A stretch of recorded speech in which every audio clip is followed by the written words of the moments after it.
ನಾಗೆ ಸಂಪಾದಕತ್ವದಲ್ಲಿ ಜಿಎನ್ಎಸ್ ನ್ಯೂಸ್ ಸಾಗರಿಸುತ್ತದೆ ಆಚೆ ಈಚೆ. ಭಾನುವಾರದ ನ್ಯೂಸ್ ಅಪ್ಡೇಟ್ಗೆ ತಮಗೆ ಸ್ವಾಗತ. ಮುಖ್ಯಾಂಶಗಳು: ಲಿಂಗನಮಕ್ಕಿಗೆ ಜನಪ್ರತಿನಿಧಿಗಳಿಂದ ಸಿಗದ ಬಾಗಿನ ಭಾಗ್ಯ, ಪುಷ್ಪವೃಷ್ಟಿಗೆ ಸೀಮಿತವಾದ ಸಚಿವರ ಭೇಟಿ, ಶರಾವತಿ ಪಂಪ್ ಸ್ಟೋರೇಜ್ ಪರಿಸರಕ್ಕೆ ಹಾನಿಯಾಗದಂತೆ ಅನುಷ್ಠಾನ, ಮುಳುಗಡೆ ಸಂತ್ರಸ್ತರಿಗೆ ಶೀಘ್ರ ಹಕ್ಕುಪತ್ರ, ಡ್ಯಾಂ ಕಟ್ಟಿದ ಹಿರಿಯರ ನೆನಪು ಮಾಡಿಕೊಳ್ಳಬೇಕು ಎಂದ ಮಧು ಬಂಗಾರಪ್ಪ, ಬಾಗಿನ ಕೊಟ್ಟರೆ ಅಧಿಕಾರ ಹೋಗುತ್ತದೆ ಎಂದು ಮಾತನಾಡಿಕೊಳ್ಳುತ್ತಿದ್ದಾರೆ ಎಂದು ಹಾಸ್ಯ ಚಟಾಕಿ ಹಾರಿಸಿದ ಬೇಳೂರು. 3 ತಿಂಗಳಿನಿಂದ ಶಾಲೆ ಬಿಟ್ಟು ಹೊರಗಿದ್ದ 2 ಮಕ್ಕಳ ವಿಳಾಸ ಪತ್ತೆ ಹಚ್ಚಿ ಮರಳಿ ಶಾಲೆಗೆ ಕರೆತಂದ ಶಿಕ್ಷಕಿ ಜಯಂತಿ. ಈಗ ಸುದ್ದಿಯ ವಿವರ. ಪ್ರಸ್ತುತ ವಿದ್ಯುತ್ ಅತ್ಯಗತ್ಯ. ಶರಾವತಿ ಪಂಪ್ ಸ್ಟೋರೇಜ್ ಅನ್ನು ಹೆಚ್ಚು ಪರಿಸರ ನಾಶ ಮಾಡದೆ ನಿರ್ಮಿಸಲಾಗುತ್ತದೆ. ಯೋಜನೆಯನ್ನು ವಿರೋಧಿಸುತ್ತಿರುವ ಪರಿಸರವಾದಿಗಳಿಗೆ ಕೇಂದ್ರ ಹಾಗೂ ರಾಜ್ಯ ಸರ್ಕಾರ ಉತ್ತರ ಕೊಡುತ್ತದೆ ಎಂದು ಜಿಲ್ಲಾ ಉಸ್ತುವಾರಿ ಸಚಿವ ಮಧು ಬಂಗಾರಪ್ಪ ತಿಳಿಸಿದರು. ಸಾಗರ ತಾಲೂಕಿನ ಲಿಂಗನಮಕ್ಕಿ ಜಲಾಶಯ ಭರ್ತಿಯಾಗಿರುವ ಹಿನ್ನೆಲೆಯಲ್ಲಿ ಜಲಾಶಯದ ಕ್ರಸ್ಟ್ ಗೇಟ್ ತೆರೆದು ಶರಾವತಿ ನದಿ ನೀರಿಗೆ ಪುಷ್ಪವೃಷ್ಟಿ ಮಾಡಿ ಅವರು ಮಾತನಾಡುತ್ತಿದ್ದರು. ಶಾಸಕ ಹಾಗೂ ಅರಣ್ಯ ಕೈಗಾರಿಕಾ ಅಭಿವೃದ್ಧಿ ನಿಗಮದ ಅಧ್ಯಕ್ಷ ಗೋಪಾಲಕೃಷ್ಣ ಬೇಳೂರು ಮಾತನಾಡಿದರು.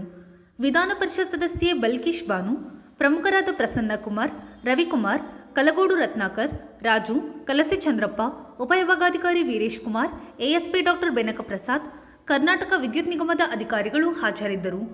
ನೋಡಿದಾಗ ನಿಮಗೆ ಗೊತ್ತಾಗ್ತದೆ, ಇದನ್ನ ಸೆಂಟ್ರಲ್ ಗೌರ್ಮೆಂಟ್ ಅವರೇ ಒಪ್ಪಿಗೆ ಕೊಟ್ಟಿದ್ದಾರೆ. ಯಾವುದೇ ಸಮಸ್ಯೆಗಳಿದ್ರೂ ಕೂಡ ಅದನ್ನು ಸಂಪೂರ್ಣವಾಗಿ ಅವ್ರ ಜೊತೆ ಚರ್ಚೆ ಮಾಡಿ ಅವ್ರನ್ನ ವಿಶ್ವಾಸಕ್ಕೆ ತಗೊಂಡು ನಾವು ಮಾಡ್ತೀವಿ ಅಂತ ಹೇಳಿ ಮಾನ್ಯ ಇಂಧನ ಸಚಿವರು ವಿಧಾನಸೌಧದಲ್ಲಿ ಹೇಳಿದ್ದಾರೆ, ಬೇರೆ ಕಡೆಯಲ್ಲೂ ಹೇಳಿದ್ದಾರೆ. ಅದನ್ನು ಭಾಳ ವೈಜ್ಞಾನಿಕವಾಗಿ ಯಾರಿಗೂ ತೊಂದರೆ ಆಗದೇ ಇರತಕ್ಕಂಥ ರೀತಿಯಲ್ಲಿ ಅದನ್ನು ಅನುಷ್ಠಾನ ಮಾಡ್ತಕ್ಕಂಥದ್ದನ್ನು ಸರ್ಕಾರಗಳಿಗೆ, ರಾಜ್ಯ ಸರ್ಕಾರ, ಕೇಂದ್ರ ಸರ್ಕಾರ ಇಬ್ಬರು ಕೂಡ ಕೂಡಿ ಮಾಡ್ತಕ್ಕಂಥದ್ದು ಅದು ಬರ್ತದೆ ಪಾಠ. ಆದರೆ ಪರಿಸರವಾದಿಗಳು ಅವರ ಒಂದು ಮನಸ್ಸಲ್ಲಿ ಏನಿದೆ ಅದನ್ನು ಉತ್ತರ ಕೇಂದ್ರ ಸರ್ಕಾರ ಮತ್ತು ರಾಜ್ಯ ಸರ್ಕಾರ ಉತ್ತರ ಕೊಡುತ್ತೆ. ಅಂತೆ ಇದನ್ನು ನೀವು ಬಿಟ್ಬಿಡಿ. ನಾನು ಹೇಳ್ತಾ ಇದ್ದೆ, ಇದನ್ನೆಲ್ಲ ಉತ್ತರ ತಗೊಂಡು ಶುರು ಮಾಡಿ ನೋಡಿ. ಎಲ್ಲರಿಗೂ ಕೂಡ 5-6 ಮನೆಯವರು ಬಂದು ಈಗ ಮಾತುಕತೆ ಆಗಿದ್ದಾರೆ, ಅವರೆಲ್ಲರೂ ಒಪ್ಕೊಂಡಿದ್ದಾರೆ. ಶರಾವತಿ ಸಂತ್ರಸ್ತರು 58ರಲ್ಲಿ ಜಾಗ ಖಾಲಿ ಮಾಡಿದ್ರಲ್ಲ ಪಾಪ, ಒಂದು ಪ್ಯಾಂಪ್ಲೆಟ್ ಹಸಿರು ಕಲರು, ಅವಾಗ MEB ಅಂತ ಮೈಸೂರು ಎಲೆಕ್ಟ್ರಿಸಿಟಿ ಬೋರ್ಡ್, ಸುಮ್ಮನೆ MSC ಸ್ಟೇಟ್, ನೀವು ಮಧ್ಯೆ ಸ್ಟೇಟ್ ಹಾಕಿದ್ರಿ, ನಾವು ಇನ್ನೇ ಸ್ಟೇಟ್ ಆಗಿದ್ದೀವಿ. ಓಕೆ, MSEB ಇದನ್ನು ಹಾಕಿ ಅವತ್ತು ನಂಬಿಕೆಯಿಂದ ಪಾಪ ಬಂದ್ಬಿಟ್ಟು ಅವ್ರ ಸಮಸ್ಯೆ. ಆದರೆ ಇವತ್ತು ಹಂಗಲ್ಲ. ಪರಿಸರವಾದಿಗಳಿದ್ದಾರೆ, ಗ್ರೀನ್ ಬೆಲ್ಟ್ ಕೋರ್ಟ್ ಇರ್ತದೆ, ಮತ್ತು ಸರ್ಕಾರಗಳಿದ್ದಾವೆ, ಅವೆಲ್ಲರೂ ಕೂಡ ವೈಜ್ಞಾನಿಕವಾಗಿ ಜನರಲ್ ಪ್ರಾಬ್ಲಮ್ ಅಲ್ಲ ಸರ್, ಕ್ಯಾರಿ ಮಾಡೋದಕ್ಕೆ ತುಂಬ ಕಾರ್ಡ್ಗಳು ಯಾರು ಸರಿಯಾಗುತ್ತೆ, ಯಾರಿಗೂ ತೊಂದರೆ ಆಗದೇ ಇರೋ ರೀತಿಯಲ್ಲಿ, ಪರಿಸರ ಯಾರು ಹಾಳಾಗದೇ ಇರತಕ್ಕಂಥ ರೀತಿಯಲ್ಲಿ ಇಬ್ಬರು ಕೇಂದ್ರ ಸರ್ಕಾರ, ರಾಜ್ಯ ಸರ್ಕಾರದವ್ರು ಮಾಡಬೇಕಾಗ್ತದೆ. ಅವರಿಗೆ ನಾವು ಬಿಡ್ತೀವಿ. ಒಂದು ಕಡೆ ಕರೆಂಟ್ ಬೇಕು, ಅದಕ್ಕೋಸ್ಕರ ಪರಿಸರ ನಾಶ ಆಗಬೇಕಂದ್ರೆ ನಾನು ಕೂಡ ಒಪ್ಪೋದಿಲ್ಲ.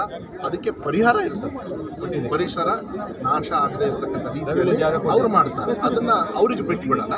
ಪರಿಸರವಾದಿಗಳಿಗೆ ಉತ್ತರ ಕೊಡ್ತಕ್ಕಂಥದ್ದು ಇಬ್ಬರು ಕೇಂದ್ರ ಸರ್ಕಾರ, ರಾಜ್ಯ ಸರ್ಕಾರದ ಕರ್ತವ್ಯ. ನಮ್ಮ ಕಡೆಯಿಂದ ಈಗಾಗಲೇ KG ಜಾರ್ಜ್ ಅವರು ಅದನ್ನು ಉತ್ತರವನ್ನು ವಿಧಾನಸಭೆಯಲ್ಲಿ ಚರ್ಚೆ ಆಯ್ತು. ನೆಲದಲ್ಲಿ ಇವತ್ತು ಮಾತಾಡ್ತಾ ಇದ್ದೀವಿ. ಹೋರಾಟವನ್ನು ಕೂಡ ನಾವು ಮಾಡಿದ್ದೀವಿ. ಕಾಂಗ್ರೆಸ್ ಪಕ್ಷದ ಅಂದಿನ ವಿರೋಧ ಪಕ್ಷದ ನಾಯಕರು ಸಿದ್ದರಾಮಯ್ಯ ಅವರು, ನಮ್ಮ ಪಕ್ಷದ ಅಧ್ಯಕ್ಷ DK ಶಿವಕುಮಾರ್ ಅವರು, ಮತ್ತು ನಾವೆಲ್ಲರೂ ಕೂಡ ಆ ಸ್ಟೇಜಲ್ಲಿದ್ವಿ. ಶರಾವತಿ ಸಂತ್ರಸ್ತಿದ್ದು ಶಾಶ್ವತವಾಗಿ ಅವರಿಗೆ ಪರಿಹಾರವನ್ನು ಕೊಟ್ಟು ಅವರಿಗೆ ಸಂಪೂರ್ಣವಾಗಿ ಭೂ ಹಕ್ಕನ್ನು ಕೊಡ್ತಕ್ಕಂಥ ಕೆಲಸವನ್ನು ಕೊಡ್ತೀವಿ ಅಂತೇಳಿ ಅವರಿಬ್ಬರೂ ಒಂದೇ ವೇದಿಕೆಗೆ ನಾವೆಲ್ಲರೂ ಮುಖಂಡು ಕರೆಸಿ ಮಾತು ಕೊಟ್ಟು ಹೋಗಿದೆ. ನಮ್ಮ ಸರ್ಕಾರ ಬಂದು 2 ವರ್ಷ 3 ತಿಂಗಳು ಮುಗಿತಾ ಬಂತು. ಅದನ್ನು ವಿಶೇಷವಾಗಿ ಸುಪ್ರೀಂ ಕೋರ್ಟಲ್ಲಿ ನಿಮಗೂ ಕೂಡ ಚೆನ್ನಾಗಿ ಗೊತ್ತಿದೆ, ಸರ್ವೆ ಪ್ರಕ್ರಿಯೆ ನಡೀತಾ ಇದೆ. ಕೆಲವು ಗೊಂದಲಗಳು ಒಂದು 5% ಇದೆ ಅಷ್ಟೇ. ನಾವು ಅಂದ್ಕೊಂಡಂಗೆ ನೀವು ಅಂದ್ಕೊಂಡಂಗೆ ಇಲ್ಲ ಅಷ್ಟೊಂದು. ಆ 5% ಕೂಡ ಅವ್ರ ಪರವಾಗಿ ಸಹಕಾರ ಮಾಡೋದಕ್ಕೆ ನಾವು ಒಂದೊಂದು ಕೇಸ್ನು ಕೂಡ ಸುಪ್ರೀಂ ಕೋರ್ಟಿಗೆ ಮನವಿ ಮಾಡಬೇಕಾಗ್ತದೆ. ಯಾಕೆಂದರೆ ಸುಪ್ರೀಂ ಕೋರ್ಟಿಗೆ ನಾವು ತಲೆ ಬಾಗಬೇಕು. ಅದಕ್ಕೆ ಅದನ್ನು ಮಾಡಿ ನಿಮಗೆ ವಿಶ್ವಾಸ ಇವಾಗಾದರೂ ಬರ್ತಾ ಇದೆ ತಾನೇ ನಿಮಗೆ? ಅಲ್ಲ, ನಿಮಗೆ ಬರ್ತಾ ಇದೆ ತಾನೇ ಮಾಧ್ಯಮದವರಿಗೆ? ಅಲ್ಲಿವರೆಗೂ ಮೀಟಿಂಗ್ ಜೊತೆಗೆ ಕಾರ್ಯರೂಪಕ್ಕೆ ಸ್ಪೆಷಲ್ ಸರ್ವೇಯರ್ಸು, ಡ್ರೋನ್ ಸರ್ವೇಯರ್ಸು ಎಲ್ಲದೂ ಅಷ್ಟೇ 6 ತಿಂಗಳು ಮಾಡೋ ಕೆಲಸನ ಕೇವಲ 2 ತಿಂಗಳಲ್ಲಿ ಮುಗಿಸಿದ್ದಾರೆ. 2 ತಿಂಗಳಲ್ಲಿ ಗೊಂದಲನ ಶಾಶ್ವತವಾಗಿ ಪರಿಹಾರ ಮಾಡಿ ಈ ಭಾಗದ ಜನರಿಗೆ ಸಿಗಂದೂರು ದೇವಿಯ ಆಶೀರ್ವಾದದಿಂದ ಯಾರ್ಯಾರು ಭೂ ಹಕ್ಕನ್ನು, ಭೂಮಿಯನ್ನು ಈ ಕಡೆ ಸಾಗುವಳಿ ಮಾಡ್ತಾ ಇದ್ದಾರೆ, ಫಾರೆಸ್ಟ್ ಜಮೀನಲ್ಲೂ ಕೂಡ ಮಾಡ್ತಾ ಇದ್ದಾರೆ, ಶರಾವತಿ ಸಂತ್ರಸ್ತರನ್ನು ಸೇರಿ ಬೇರೆ ಬೇರೆ ಡ್ಯಾಮ್ ಅವರು ಕೂಡ ಚಕ್ರ, ವರಾಹಿ ಎಲ್ಲದೂ ಕೂಡ ಯಾರ್ಯಾರು ಜಮೀನನ್ನು ಕಳ್ಕೊಂಡು ಹಣತೆಯಲ್ಲಿ ಕತ್ಲಲ್ಲಿ ಕೂತ್ಕೊಂಡಿದ್ದಾರೆ. ಅವರಿಗೆ ಬೆಳಕಿಗೆ ತರ್ತಕ್ಕಂಥ ಕೆಲಸವನ್ನು ಸಿದ್ದರಾಮಯ್ಯ ಅವರು 100% ಸರ್ಕಾರ ಮಾಡ್ತಾರೆ. ಅದಕ್ಕೆ ಸಂಪೂರ್ಣವಾಗಿ ನಾವೆಲ್ಲರೂ ಕೂಡ ಒಟ್ಟಿಗೆ ಗೋಪಾಲಣ್ಣವರು ಇರ್ಬೋದು, ನಾನಿರ್ಬೋದು, ಎಲ್ಲರೂ ಕೂಡ ಮತ್ತು ಎಲ್ಲರೂ ಕೂಡ ಇಡೀ ರಾಜ್ಯದಲ್ಲಿ ಎಲ್ಲರೂ ಕೂಡ ಆ ವಿಶ್ವಾಸ ಇದೆ. ನಾವು ಮಾಡಿಕೊಡ್ತೀವಿ. ಶಾಶ್ವತವಾಗಿ ಪರಿಹಾರವನ್ನು ಕೊಟ್ಟು ಅವರಿಗೆ ಹಕ್ಕುಪತ್ರವನ್ನು ಕೊಡ್ತಕ್ಕಂಥದ್ದು ಕನಸು ಏನು ಒಂದು ಸತಿ ನನಸು ಮಾಡಿದ್ರು ಕಾಗೋಡು ತಿಮ್ಮಪ್ಪಾಜಿ ಅವರು. ಅದನ್ನು ಹಾಳು ಮಾಡಿದ್ರು ಈ BJPಯವರು. ಅದನ್ನು ಮತ್ತೆ ಅವರಿಗೆ ಹಕ್ಕು ಕೊಡ್ತಕ್ಕಂಥ ಕೆಲಸ ಸಿದ್ದರಾಮಯ್ಯ ಅವರ ನೇತೃತ್ವ, DK ಶಿವಕುಮಾರ್ ಅವರ ನೇತೃತ್ವ, ಗೋಪಾಲಣ್ಣವ್ರ ನೇತೃತ್ವ ಇರ್ಬೋದು, ನಮ್ಮ ನೇತೃತ್ವ ಇರ್ಬೋದು, ನಮ್ಮೆಲ್ಲರೂ ಕೂಡ ಸಾಮಾನ್ಯ ಶರಾವತಿ ತುಂಬಿ ಈ 4 ಲೆವೆಲಲ್ಲಿ ನಮಗೆ ಪವರ್ ಜನರೇಷನ್ ಕೂಡ ಆಗ್ತದೆ. ಇಡೀ ರಾಜ್ಯದಲ್ಲಿ ಹೈಯೆಸ್ಟ್ ಹೈಡ್ರೋ ಪವರ್ ಜನರೇಷನ್ ಆಗಿದೆ.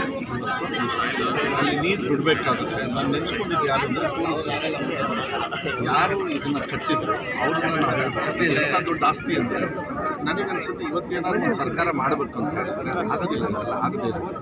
ಅದಕ್ಕೆ ನಾವು ಇದನ್ನು ಕಾಪಾಡ್ಕೊಂಡು ಹೋಗ್ತಕ್ಕಂಥ ಕೆಲಸವನ್ನು ಮಾಡಬೇಕು. ಪ್ರಕೃತಿ ಕೆಲಸ ಮಾಡುತ್ತೆ. ಪ್ರಕೃತಿಗೆ ನಾವು ಗೌರವ ಕೊಟ್ಟಾಗ ಈ ಥರ ಮಳೆ ಬೆಳೆ ಎಲ್ಲದೂ ಕೂಡ ಪ್ರೀತಿ ವಿಶ್ವಾಸದಿಂದ ಇರ್ತಕ್ಕಂಥ ಒಂದು ವ್ಯವಸ್ಥೆಯನ್ನು ಆಗ್ತದೆ. ಇದನ್ನು ಗೋಪಾಲಣ್ಣವ್ರು ಹೇಳ್ದಂಗೆ ರಾಜಕೀಯವಾಗಿ ಯಾವತ್ತೂ ಕೂಡ BJPಯವ್ರು ಹೇಳ್ತಾ ಇದ್ರು ಮುಂಚೆ ಸಿದ್ದರಾಮಯ್ಯ ಅಧಿಕಾರಕ್ಕೆ ಬಂದರೆ ಮಳೆ ಬೆಳೆ ಆಗಲ್ಲ ಅಂತ. ಅವ್ರಿಗೆ ಉತ್ತರ ಕೊಡೋದಕ್ಕೆ ನಾವು ಇಲ್ಲಿ ಬಂದಿಲ್ಲ. ಇಲ್ಲಿ ನಮ್ಮ ಕರ್ತವ್ಯ ಏನು ಅಂತ ಹೇಳಿದರೆ ರಾಜ್ಯದ ಜನರು ಪವರ್ ಜನರೇಷನ್ ಚೆನ್ನಾಗಿ ಸ್ಟೋರೇಜಲ್ಲಿ ನೀರು, ಸಾಗರದಲ್ಲಿ ಇವತ್ತು ನೀರು ಕುಡಿತಕ್ಕಂಥ ವ್ಯವಸ್ಥೆ ಆಗಿದೆ. ಅದು ಕೂಡ ಕ್ರಿಯಾ ಯೋಜನೆ ಆಗುತ್ತೆ. ಇಡೀ ಈ ಕಡೆಯಲ್ಲಿ ಇರ್ತಕ್ಕಂಥ ಎಲ್ಲರಿಗೂ ಕೂಡ ಸಂತೋಷದಿಂದ ಇರ್ತಕ್ಕಂಥ ಒಂದು ವಾತಾವರಣ. ಗಂಗೆ ದೇವಸ್ಥಾನದಲ್ಲಿ ಇರ್ತಾರೆ ಯಾವಾಗಲೂ ಕೂಡ, ಅದನ್ನು ಪೂಜೆ ಮಾಡ್ತಕ್ಕಂಥ. ನೀವು ಈಗ ಕೇಳಿದ್ರಿ ಏನು ಅಧಿಕಾರ ಕಳ್ಕೊಳ್ಳೋದು. ಅಧಿಕಾರ ಎಲ್ಲವನ್ನೂ ಕಳ್ಕೊಳ್ಳೇಬೇಕು. ಅದನ್ನು ತಲೆನೇ ಕೆಡ್ಸ್ಕೊಳಕ್ಕೆ ಹೋಗ್ಬೇಡಿ. ನಾನು ನಿಮಗೆ ಹೇಳ್ತಾ ಇದ್ದೀನಲ್ಲ, ನಾನು ಎಲ್ಲಿಗೆ ಬಂದಿದ್ದೀನಿ ಒಬ್ಬ ಶಿಕ್ಷಣ ಸಚಿವನಾಗಿ ದೇವಸ್ಥಾನದ ಗಂಟೆ ಹೊಡಿತತ್ತ, ನಿಮಗೆ ಕೇಳಿಸ್ತತ ಬಿಡ್ತತ್ತ. ಎಲ್ಲ ಸ್ವಾಮೀಜಿಗಳನ್ನು, ಎಲ್ಲ ಧರ್ಮದ ಯಾರು ಪ್ರಚಾರವನ್ನು ಮಾಡ್ತಾರೆ ಅವ್ರ ಎದುರುಗಡೆನೇ ಹೇಳಿದ್ದೀನಿ ನಾನು. ಏನು ಅಂತ ಹೇಳಿದರೆ ನನ್ನ ಭಾಗಕ್ಕೆ ಕಾಣದೇ ಇರ್ತಕ್ಕಂಥ ದೇವ್ರನ್ನೂ ನಂಬ್ತೀನಿ. ಆದರೆ ಅವ್ರನ್ನ ಹುಡ್ಕೊಂಡು ಹೋದರೆ ನೀವು ಎಲ್ಲಿದ್ದೀರಿ ಅಂತ ಹೇಳಿದ್ರೆ ಸಿಗೋದಿಲ್ಲ. ಆದರೆ ನನಗೆ ಮಾತ್ರ ದೇವರು ಯಾರು ಅಂತ ಹೇಳಿದರೆ ನಮ್ಮ ಶಾಲೆ 9 ಗಂಟೆ ಹೊಡೆದ್ರೆ ಕರೆಕ್ಟಾಗಿ ಅದು ಇಡೀ ರಾಜ್ಯದಲ್ಲಿ ಈ ದೇಶನ ಉದ್ಧಾರ ಆಗುತ್ತೆ. ಇಂಥ ಡ್ಯಾಮ್ಗಳು ಅದೇ ಮಕ್ಕಳು ಬಂದು ಮುಂದಿನ ದಿನದಲ್ಲಿ ಕಟ್ತಾರೆ. ಈ ಬಾಗಿನ ಇವೆಲ್ಲ ಇದಾವಲ್ಲ ಅವೆಲ್ಲ ಏನಿಲ್ಲ. ಅಧಿಕಾರಿಗಳು ಯೂಶಲಿ ಸ್ವಾಭಾವಿಕವಾಗಿ ಅವ್ರು ಮಾಡ್ತಾರೆ. ಹಂಗಾರೆ ಅಧಿಕಾರವನ್ನು ಕರ್ಕೊಂಡ್ಬಿಟ್ರೆ ಅವ್ರಿಗೇನು ಟ್ರಾನ್ಸ್ಫರ್ ಆಗಿಬಿಡುತ್ತೆ. ಇದನ್ನು ಪ್ರಶ್ನೆ ಹಾಕ್ಬಿಡುತ್ತೆ. ಅವನು ಯಾರು ಟ್ರಾನ್ಸ್ಫರ್ ಆದರೆ ಮೋಸ್ಟ್ಲಿ ಅವನು ಅನ್ಕೋಬೋದು ಮೋಸ್ಟ್ಲಿ ನಾನು ಕೊಟ್ಟಿದ್ದೆ ಅಂತ. ಅದು ಅವ್ರ ಹಣೆ ಬರೋದು. ಇದನ್ನೆಲ್ಲದೂ ಕೂಡ ನಾವು ಚರ್ಚೆನೂ ಕೂಡ ಸಾಮಾಜಿಕ ಇದರೊಳಗೆ ಮಾಡೋದು ತಪ್ಪಾಗ್ತದೆ ಅವತ್ತು ಕೂಡ. ಆದರೆ ನಮ್ಮ ಪುಣ್ಯ ಭಾಗ್ಯ ಗೋಪಾಲಣ್ಣವ್ರು ಗೆದ್ದು ಇವತ್ತು ಇಲ್ಲಿ ಆಗಿನವನ್ನ ಅವ್ರ ಕ್ಷೇತ್ರದಲ್ಲಿ ಮತ್ತು ಅದೇ ರೀತಿ ಸ್ವಲ್ಪ ನಮಗೆ ಟಚ್ ಆಗ್ತದೆ. 2ನೇ ಸತಿ ಇವತ್ತು ಬಲ್ಕೀಶ್ ಮಾನವ್ರು ಮಾತ್ರ ನಾವು ಬಂದು ಪ್ರಸನ್ನ ಅವರಿದ್ದಾರೆ, ಕಲ್ಗೋಳು ಸಾಕಷ್ಟು ಜನರು. ನಮ್ಮ ನಿಮ್ಮ ಗ್ರಾಮ ಪಂಚಾಯತಿ ಅಧ್ಯಕ್ಷಂತೂ ಫುಲ್ಲು, ಪಟ್ಟಣ ಪಂಚಾಯತಿ ಅಧ್ಯಕ್ಷಂತೂ ಫುಲ್ಲು ಹಬ್ಬ ಮಾಡಿಬಿಟ್ಟಾರೆ. ಅಧಿಕಾರಿಗಳಿದ್ದಾರೆ, AC ಅವರಿದ್ದಾರೆ, ಮತ್ತು ಹೊಸ ಅಡಿಷನಲ್ SP ಅವರು ಬಂದಿದ್ದಾರೆ. ಇವರೆಲ್ಲರೂ ಕೂಡ ಕೂಡಿ ಮಾಡ್ತಕ್ಕಂಥದ್ದು. ಈ ಥರ ಜಾತ್ರೆ ಇರಬೇಕು ಜನರು. ಇವತ್ತು ನೋಡಿದರೆ ಎಲ್ಲೋ ಒಂದು ರೀತಿಯಲ್ಲಿ ಬಂಗಾರಪ್ಪಾಜಿಯವರ ಒಂದು ಸಂಭ್ರಮ ಇವತ್ತು ಆಗ್ತಾ ಇದೆ ಅನ್ನೋದು ಒಂದು ಭಾವನೆ. ಇದು ಶಾಶ್ವತವಾಗಿರ್ಬೇಕು. ಇದು ನಾವು ಶಾಶ್ವತವಾಗಿರ್ತೀವಿ ಏನೋ ಗೊತ್ತಿಲ್ಲ, ಆದರೆ ಇದು ಶಾಶ್ವತವಾಗಿರ್ಬೇಕು. ಈ ಥರ ಪ್ರೀತಿ ವಿಶ್ವಾಸ ಇರಬೇಕು. ಈ ಥರ ಜನರು ಬರಬೇಕು. ನೀವು ಈ ಥರ ಬಾಗಿನ ಪ್ರಶ್ನೆ ಕೇಳ್ತಾನೆ ಇರಬೇಕು. ನಾವು ಹಿಂಗೆ ಹೇಳ್ತಾನೆ ಉತ್ತರ. ಡ್ಯಾಮ್ ಈ ವರ್ಷ ಹೈಯೆಸ್ಟ್ ಆಗಿ ಬೇಗ ತುಂಬಿದೆ ಒಂದು, ಮತ್ತೆ ಹೋದ ವರ್ಷನೂ ತುಂಬಿದ್ದು, ಜಾಸ್ತಿ ನೀರು ಹೊರಗಡೆ ಬಿಟ್ಟಿದ್ದೀವಿ. ಬಹುಶಃ ಬಹಳ ಜನ ನೀವು ಹೇಳಿದ್ದೀರಿ ಸಿದ್ದರಾಮಯ್ಯ ಅವರು ಮುಖ್ಯಮಂತ್ರಿ ಆದಾಗ ಮಳೆ ಆಗಲ್ಲ, ಬೆಳೆ ಆಗಲ್ಲ ಅಂತ ಹೇಳಿದಂತ ಬಹಳ ಜನ ನೀವು ನೋಡಿದ್ದೀವಿ. ಇವತ್ತು ಇಷ್ಟೆಲ್ಲ ಸಮೃದ್ಧಿ ಇದೆ ರಾಜ್ಯದಲ್ಲಿ ಆಗಿದೆ ಅಂತ ಹೇಳಿದ್ರೆ ಇದು ಸಿದ್ದರಾಮಯ್ಯ ಕಾಲ್ಗೊಂಡು ತಾನೆ. ಕಾಂಗ್ರೆಸ್ ಪಕ್ಷ ಬಂದ್ರೆ ಮಳೆ ಬರದಂತೆ BJP ಟೀಕೆ ಮಾಡಿದ್ರಲ್ಲ, ಅವೆಲ್ಲ ಹೋಗಿದೆ. ಹಾಗಾಗಿ ನಾವು ಹೋದ ವರ್ಷನೂ ಮಾಡಿದ್ವಿ, ಈ ವರ್ಷನೂ ಮಾಡಿದ್ದೀವಿ. 21ನೇ ಬಾರಿ ಇಲ್ಲಿಗೆ ಡ್ಯಾಮ್ ಕಟ್ಟಿದ ಮೇಲೆ 21 ಬಾರಿ ಇವತ್ತು ನೀರು ಬಿಟ್ಟಿರುವಂತ ಈ ಒಂದು ದಾಖಲೆ ಇದೆ. ಅಂದ್ರೆ ಡ್ಯಾಮ್ ಕಟ್ಟಿದ ಮೇಲೆ ಇಲ್ಲಿವರೆಗೆ 21 ಸರಿ ಬಿಟ್ಟಿದಂತ ಅವರು ದಾಖಲೆ ತೋರಿಸ್ತಾ ಇದ್ದಾರೆ. ತುಂಬಿ ನೀರು ಬಿಟ್ಟಿದ್ರು ಅಂತ ಹೇಳ್ತಾ ಇದ್ದಾರೆ. ಹಾಗಾಗಿ ಬಹಳ ಇವತ್ತಿನ ಮಳೆ ಜಾಸ್ತಿಯಾಗಿ ಡ್ಯಾಮಲ್ಲಿ ನೀರಿದೆ. ಆದ್ರೆ ಸಾರ್ವಜನಿಕ ಇದರಲ್ಲಿ ರಸ್ತೆಗಳು ಕೆಲವು ಕೊಚ್ಚಿಕೊಂಡಿರೋದು ಬೇರೆ ಕಡೆ ಎಲ್ಲ ತಾಲೂಕಲ್ಲಿ ನಡೆದಿದೆ. ಅದಕ್ಕೆಲ್ಲ ಸರ್ಕಾರ ಈಗಾಗಲೇ ನಮಗೆ ಮೊನ್ನೆ ಅಸೆಂಬ್ಲಿಯಲ್ಲೂ ಚರ್ಚೆ ಆಗಿ ಅದ್ರ ಬಗ್ಗೆ ಹೆಚ್ಚಿನ ಅನುದಾನ ಕೊಡ್ತೀನಿ ಅಂತ ಹೇಳಿದ್ದಾರೆ. ಹಾಗಾಗಿ ಇವತ್ತು ಒಂದು ಸಂತೋಷಪುರದಲ್ಲಿ ಮಾನ್ಯ ನಮ್ಮ ಜಿಲ್ಲಾ ಸಚಿವರಾದ ಮಧು ಬಂಗಾರಪ್ಪನವರು ಅವ್ರನ್ನು ಕರೆದಿದ್ವಿ, ಅವರು ಸಹ ಬರ್ತೀನಿ ಅಂತ ಹೇಳಿದ್ಮೇಲೆ ಇವತ್ತು ನಮ್ಮೆಲ್ಲ ಕಾರ್ಯಕರ್ತರು ಎಲ್ಲ ಮತ್ತೆ ಇಲ್ಲಿ ತಾಲೂಕಿನ ಎಲ್ಲರನ್ನು ಕರ್ಕೊಂಡು ಬಂದು ಈ ಒಂದು ಸಂಭ್ರಮದಲ್ಲಿ ನಾವು ಭಾಗಿಯಾಗಿದ್ದೀವಿ. ಆದ್ರೆ ಬಾಗಿನ ಕೊಟ್ಟರೆ ಅಧಿಕಾರ ಹೋಗುತ್ತೆ ಅನ್ನೋ ಕಾರಣಕ್ಕೆ ಏನು ನಮ್ಗೆ ಗೊತ್ತಿಲ್ಲ. ಅವರು ಬಾಗಿನ ತುಂಬಿ ದಿವಸನೇ ಅವರು ಬಾಗಿನ ನಮ್ಮ ಅಧಿಕಾರಿಗಳೆಲ್ಲ ಮಾಡಿಬಿಡ್ತಾರೆ. ಅವ್ರು ಮಾಡಿರ್ಬೋದು. ಸಾಂಪ್ರದಾಯಿಕ ಪದ್ಧತಿಯಲ್ಲಿ ಯಾರು ಬಾಗಿನ ಅರ್ಪಿಸೋದಿಲ್ಲ ಈಗ, ಹಂಗಾಗಿ ಅದು ಬೇಡ ಅಂತ ಹೇಳಿ ಕೇವಲ ಡ್ಯಾಮ್ ನೀರ್ ಬಿಡಕ್ ಮಾತ್ರ ಬಂದಿದೆ. ಸರ್, ಹಿಂದೆ ಮುಖ್ಯಮಂತ್ರಿ ಬಂಗಾರಪ್ಪನವರೇ ಒಂದು 5-6 ಸತಿ ಭಾಗಿನ ಆಮೇಲೆ ಕೊನೆಗೆ ಎಲ್ಲ ಮುಖ್ಯಮಂತ್ರಿಗಳು ನಂತರ ದಿನದಲ್ಲಿ ಒಂದು ಗಾಸಿ ಬಿಡಿಸಿದ್ದಾರೆ. ಇದೇನಾದ್ರು ಪೂಜೆ ಮಾಡಿದ್ರೆ ಅಧಿಕಾರ ಹೋಗುತ್ತೆ ಅಂತ ಯಾರು ಹೇಳ್ಬಿಟ್ಟಿದ್ದಾರೆ. ಅದರಿಂದ ಯಾರು ಮುಖ್ಯಮಂತ್ರಿಗಳು ಯಾರು ಬರಲ್ಲ ಅಂತ ಕಾಣಿಸುತ್ತೆ. ಆದ್ರೆ ಆತರ ಏನಿಲ್ಲ.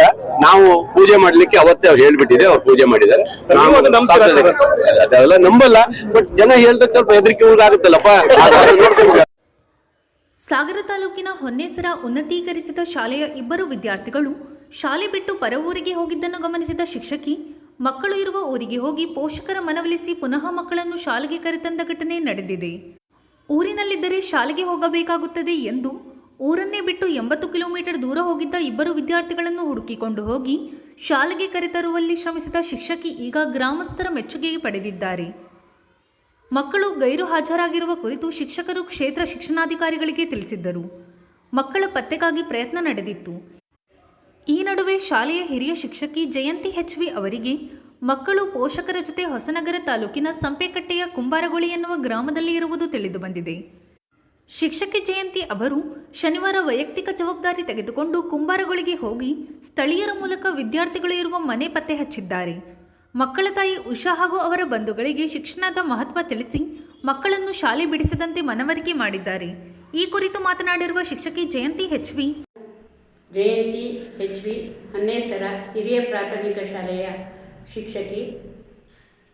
ಕಳೆದ ಜೂನ್ ತಿಂಗಳಿಂದ ಸುಶಾಂತ್ 5ನೇ ತರಗತಿ ಹಾಗೂ ಸಾನ್ವಿ 3ನೇ ತರಗತಿ ಇವರಿಬ್ಬರೂ ಸಹ ಶಾಲೆಗೆ ಬರ್ತಿರಲಿಲ್ಲ. ಶಾಲೆಯ ಮುಖ್ಯ ಶಿಕ್ಷಕರಾದಂತಹ ನೂರ್ ಅಹಮದ್ ಸರ್ ಹಾಗೂ CRP ಮೇಡಮ್ ಆಗಿರ್ತಕ್ಕಂತಹ ಶೀಲಾ AM ರವರು ಹಾಗೂ ನಾವೆಲ್ಲ ಸಹ ಶಿಕ್ಷಕರು ಕೂಡ ಮನೆ ಭೇಟಿ ಮಾಡಿದಾಗ ಮನೆ ಬೀಗ ಹಾಕಿತ್ತು. ಮಕ್ಕಳ ಬಗ್ಗೆ ಒಂದು ಯಾವುದೇ ಮಾಹಿತಿ ನಮಗೆ ಸಿಕ್ಕಿರಲಿಲ್ಲ. ಈ ದಿನ ಮಕ್ಕಳು ಅಜ್ಜಿ ಮನೆಯಲ್ಲಿದ್ದಾರೆ ಅಂತಕ್ಕಂತಹ ಮಾಹಿತಿ ಸಿಕ್ತು. ಕ್ಷೇತ್ರ ಶಿಕ್ಷಣಾಧಿಕಾರಿಗಳಾದಂತಹ ಪರಶುರಾಮಪ್ಪ ಅವರ ಮಾರ್ಗದರ್ಶನದಂತೆ ಸಂಪೆಕಟ್ಟೆಗೆ ವೈಯಕ್ತಿಕವಾಗಿ ನಾನು ತೆರಳಿ ಅಲ್ಲಿಯ ಸ್ಥಳೀಯರ ಮಾಹಿತಿಯೊಂದಿಗೆ ಕುಂಬಾರಗೊಳಿ ಎಂಬ ಊರಿನಲ್ಲಿ, ಕೊಡಚಾದ್ರಿಯ ತಪ್ಪಲಿನಲ್ಲಿ ಇರ್ತಕ್ಕಂತಹ ಕುಂಬಾರಗೊಳಿ ಎಂಬ ಊರಿನಲ್ಲಿ ಆ ಮಕ್ಕಳು ಇರುವುದಾಗಿ ಮಾಹಿತಿ ಸಿಕ್ತು. ಅವರ ಮನೆಗೆ ಭೇಟಿ ನೀಡಿದಾಗ ಆ ಮಕ್ಕಳು ಅಜ್ಜಿ ಮನೆಯಲ್ಲಿ ಇರುವುದು ಕಂಡುಬಂತು. ಆ ಪೋಷಕರಿಗೆ ಹಾಗೂ ಆ ಮಕ್ಕಳ ತಾಯಿ ಉಷಾರವರಿಗೆ ಶಿಕ್ಷಣದ ಅರಿವನ್ನು ಮೂಡಿಸಿ ಶಿಕ್ಷಣದ ಮಹತ್ವವನ್ನು ತಿಳಿಸಿ ಮಗುವಿಗೆ ಶಿಕ್ಷಣ ಕೊಡಿಸಬೇಕೆಂದು ಅವರಲ್ಲಿ ತಿಳಿಸಲಾಯಿತು. ಹಾಗೂ ಮಕ್ಕಳನ್ನು ಶಾಲೆಗೆ ಕಳಿಸಲು ಅವರಿಗೆ ಹೇಳಲಾಯಿತು. ಆ ಮಕ್ಕಳನ್ನು ಕೂರಿಸ್ಕೊಂಡು ಅವರಿಗೂ ಕೂಡ ಶಾಲೆಗೆ ಬರಲು ಶಿಕ್ಷಣದ ಬಗ್ಗೆ ಮಹತ್ವವನ್ನು ತಿಳಿಸಲಾಯಿತು. ಸೋಮವಾರ ದಿನ ಆ ಮಕ್ಕಳನ್ನು ಶಾಲೆಗೆ ಕಳಿಸುವುದಾಗಿ ಪೋಷಕರಾದಂತಹ ಉಷಾರವರು ಮಾಹಿತಿಯನ್ನು ಕೊಟ್ಟಿದ್ದಾರೆ, ಭರವಸೆಯನ್ನು ಕೂಡ ಕೊಟ್ಟಿದ್ದಾರೆ.